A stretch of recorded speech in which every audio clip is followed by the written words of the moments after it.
நேற்று மார்க்கெட் போயிருந்தேன் காயெல்லாம் வாங்குறதுக்கு. அப்போ இந்த குண்டு மிளகா பார்த்தேன், பஜ்ஜிக்கு போடுற மிளகா. சரின்னு வாங்கிட்டு வந்துட்டேன்.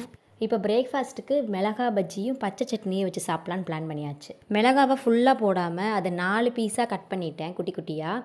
சீட்ஸ் எல்லாமே எடுத்துகிட்டு, அப்போ தான் வந்து என் பையன் சாப்பிடுவான். இதுக்கு ஒரு கப் அளவு கடலை மாவு, 2 ஸ்பூன் அரிசி மாவு, கொஞ்சமாக பெருங்காயத்தூள், அப்புறம் 1/4 ஸ்பூன் அளவுக்கு வர்ற மாதிரி மஞ்சள் தூள், மிளகாய்த்தூள் 2 ஸ்பூன் போட்டிருக்கேன். இது காஷ்மீரி போட்டிருக்கேன்.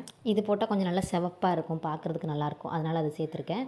அப்புறம் வந்து பேக்கிங் சோடா கொஞ்சமாக சீரகம், அப்புறம் தேவையான அளவு உப்பு, இதெல்லாமே நல்லா ஒரு லைட்டாக மிக்ஸ் பண்ணிவிட்டு அப்புறம் தண்ணி ஊற்றிட்டு நல்லா கலந்துக்கிறணும். ரொம்ப தோசை மாவு மாதிரி நம்ம மிக்ஸ் பண்ணிடக்கூடாது. கையில் இப்போ தொட்டு பார்த்தா இந்த மாதிரி ஒட்டும், அந்த அளவுக்கு நீங்கள் பேட்டர் ரெடி பண்ணிட்டா போதும். அவ்வளோதான். இந்த மாவில் 2 தடவை பெரட்டி எடுத்துகிட்டு எண்ணெய் காஞ்சதும் போட்டு எடுத்துட்டோம்னா மிளகா பஜ்ஜி வந்துடும். மிளகா பஜ்ஜி போட்டது போக மாவு கொஞ்சம் எக்ஸ்ட்ராவாக இருந்துச்சு. ஸோ பெரிய வெங்காயத்தை ரவுண்டாக கட் பண்ணி வெங்காய பஜ்ஜியாகவும் போட்டாச்சு. அவ்வளோதான். இப்போ பச்சை சட்னி எப்படி வைக்கிறதுன்னு பார்க்கலாமா? ரொம்ப ஈஸி. ஒரு மிக்ஸி ஜாரில் பெரிய வெங்காயம், பூண்டு, தக்காளி, பட்டை மிளகா கொஞ்சம் ஜாஸ்தியாக போட்டால் இன்னும் நல்லா சுல்லுன்னு நல்லாயிருக்கும் பச்சை சட்னி.